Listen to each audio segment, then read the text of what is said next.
بسم الله الرحمن الرحیم. یوه خبره موږ دا کړې وه چې د هر کتاب هر خبره دا نه معتبر. کله کله اهل فن یو خبره وکړي هغه نه معتبر، د فن خاوندان یو خبره وکړي د دې په فن کې وکړي هغه نه معتبر. د مثال په توګه عبدالفتاح ابو غدار رحمه الله تعالی په الاسناد من الدین کې او په تعلیقات الحافله کې پر ځینو علماو باندې یو نیوکه کړې ده. بیا د هغه حدیث دراسه موږ کړې ده د خپل وس مطابق، هغه به در سره شریک کړو. هغه روایت دی موضوع او دا موضوع راخستی چا دی؟ اهل فن. دا په الاسناد من الدین کې په اول سوال کې امام عبدالحی لکنوی رحمه الله هغه روایت راخستی دی. هغه روایت دا دی: اذا كتبتم الحديث فاكتبوه باسناده. چې کله ته یو حدیث لیکي نو د سند سره لیکي. فإن يكن حقا كنتم شركاء في الأجر وإن يكن باطلا كان وزره عليه. کچیر حق نو تی به شریکان په اجر کې یاست، که باطل نو وزر به پر هغه چای چې هغه سند کې څوک ذکر پر هغه به وزري. دغه روایت علامه زرقانی رحمه الله په شرح د مواهب اللدنیه کې راخستی دي او د دسه بیا عبدالفتاح ابو غدار رحمه الله په الاجوبه الفاضله کې راخستی دي. خو دا روایت نور علما هم راخستی دي چې هغه زه درښیم د فن علما دي، خو د دې دا خبره معتبره نه ده، دا حدیث موضوع دی. یو وار دا حدیث دا په الاسناد من الدین کې هم شته پر 50مه صفحه او په دغه کې هم ستا پر 26مه صفحه په الاجوبه الفاضله کې. خو دا روایت موضوع دی، باطل دی، درواغ دی، صحیح نه دی. په دا کې کم خلک خطا وتلي دي چې راوړی دي. علامه زرقانی رحمه الله په مواهب اللدنیه کې راوړی دي. امام عبدالحی لکنوی رحمه الله په الاجوبه الفاضله کې راوړی دي. د دې سمخ کې علامه شیخ الاسلام سراج الدین بلقونی رحمه الله چې دا د حافظ ابن حجر رحمه الله استاذ دی په محاسن الاصطلاح کې راوړی دي. او دا رقم دا روایت علامه بقعی رحمه الله په النکت الوفیه بما فی شرح الالفیه د عراقی د الفیه په شرح کې راوړی دي.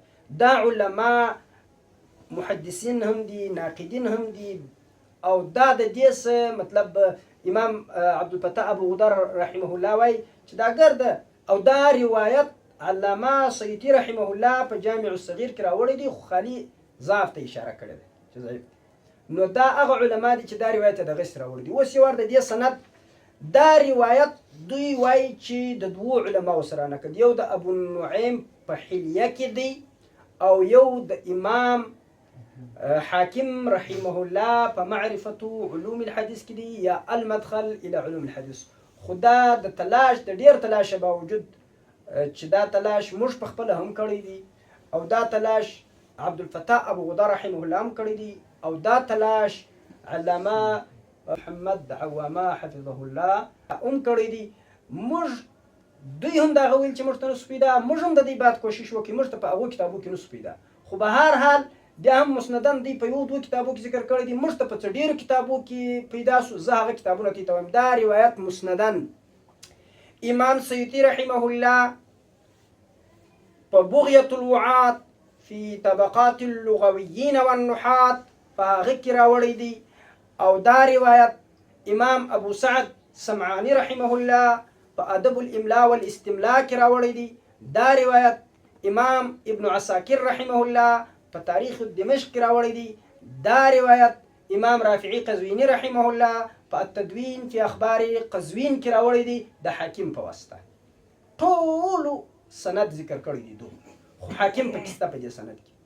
او دا سند د ابو نعیم په حواله باندې امام ابن حجر عسقلانی رحمه الله راوړی دی په زهر الفردوس کې چې الغرائب الملتقطه من مسند فردوس، د مسند الفردوس بعضی هغه غرایب ته د اسانید پیدا کړی دي په هغو کې دا روایت هم سته.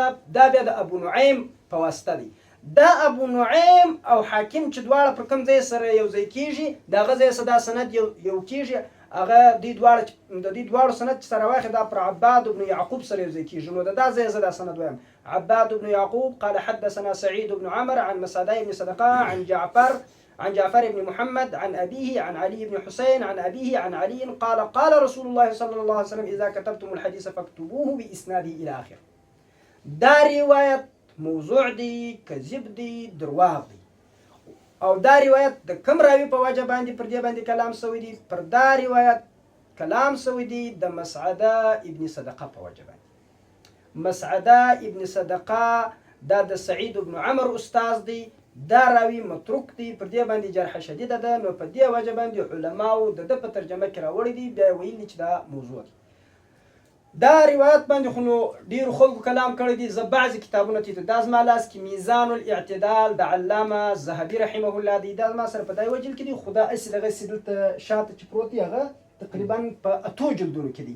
په دې کې دی دا روایت دی مسعده ابن صدقه ذکر کوي.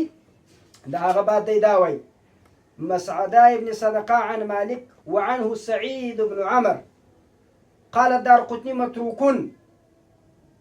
بیا د دغه روایت عین دغه روایت راوړی دی، بیا په اخر کې وایي هذا موضوع، دا روایت موضوع دی. امام ذهبي رحمه الله په میزان الاعتدال کې.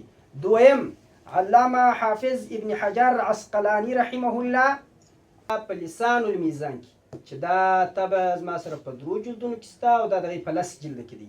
دا د عبدالفتاح ابو غدر رحمه الله تعلیق باندې سته. د تقریبا په دا 2602 رقم باندې مسعده ابن صدقه راوړي دي عن مالك وعنه سعيد بن عمر قال الدارقطني متروك. بیا دا روایت راوړی دی، بیا په اخر کې وهذا موضوع، دا روایت موضوع دی، درواغ دی. دا 2 کتابونه چونکې اصول دي، ما دي د دې 2 کتابو سترتول نور چې پر دې کتاب پر دا روایت باندې د وضع حکم کړی وي، زه هغه کتابونه ګر درته یادوم. د دې صدرخه میزان الاعتدال د ذهبي، لسان الميزان د حفيظ بن حجر عسقلاني، او التيسير بشرح الجامع الصغير د مناوي، هغه مو دې روایت ته موضوع ویل دي. د دې 2 کلام نقل کړی دي. تسهيل السابله لمريد معرفه الحنابله، پر دې باندې العثمان حنبلي دغه کړی د پاغه کې ویلي. اسعاف اللبيث بفتاوى الحديث، دا د ابو اسحاق الحويني دی. وصفات دا ډیر یو لوی عالم وو وغیر مقلد د الباني رحمه الله شاګرد وو، خو د الباني د منهج ډیر قوي وو. دا په عللو کې ملاو علل د ابن ابي حاتم دغه عالم 100 واره مطالعه کړی وو. دا په هغه وخت چې د مرګ څخه ډیر وخت مخکې زه په خبر وم، دی په تېره روژه کې وفات شوی دی. د حدیث په تاوا کې دغه روایت راوړی دی. او علامه مناوي رحمه الله په فیض القدیر کې دغه روایت راوړی دی. بیا یې ورته ویل دي چې دا موضوع دی، دا ځکه دی راوړی دی. او دا رقم التنویر بشرح جامع الصغير په دې کې دغه خبره کړې ده چې دا موضوع دی، دا ځکه دی راوړی دی چې دا علامه سیوطي په جامع الصغير کې راوړی دی. دا د جامع الصغير شرح دی، دا 3 دانې لکه تيسير دی، فیض القدیر دی، تنویر دی. او اسنى المطالب في احاديث مختلفه المراتب، دا پر موضوعات باندې یو کتاب لیکل شوی دی. المداوي لعلل الجامع الصغير وشرحي المناوي، دا د غماري رحمه الله کتاب دی. دا د مبتدیانو لپاره ډیر بهترین کتاب دی. د په نقد کې طریقه څه د نور څه بدله ده، ډیر شکنځل کوي، خو به هر حال په حدیثو کې ډیر شمله دی. او دا علامه شیخ الباني رحمه الله هم په سلسله ضعیفه والموضوعه واثرها سیئ کې 2 ځای راوړي دي.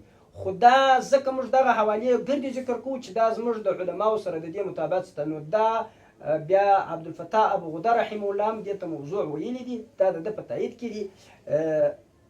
په الاجوبه الفاضله کې او په الاسناد من الدین کې، او دې ته محمد عوامه حفظه الله هغه هم موضوع ویلي دي. په تدریب الراوي کې د کتابة الحديث بحث چې راسي هلته چې د ده دا کوم تدریب الراوي باندې تعلیق ستا په هغه کې دي. نو دغه روایت دا موضوع دی، او اسانید د حاکم او د ابو نعیم په واسطه دي. د ابو نعیم په واسطه باندې دا 4 کتابونه ذکر کړي چې درته ذکر وکړ. د ابو نعیم په واسطه باندې او یو کتاب مشتم پیدا شوی دی، او په دې کې متکلم به راوي چې د چا په وجه باندې د موضوع بلل کیږي هغه مسعده ابن صدقه دی. دغه د دې مختصر تحقیق وو چې د یو روایت لیکي هغه په سند لیکي، که حق وو نو ته بیا اجر کې شریکان یاست، او که باطل وو نو بیا به وزر پر هغه چای چې هغه په دې سند کې دی. دا روایت دا د سند په تایید کړي چې دی دا روایت موضوع دی، درواغ دی، دا وجود نه لري، رسول الله صلی الله علیه وسلم ته د دې نسبت کول ناروا دي. سبحان ربک رب العزة عما یصفون وسلام علی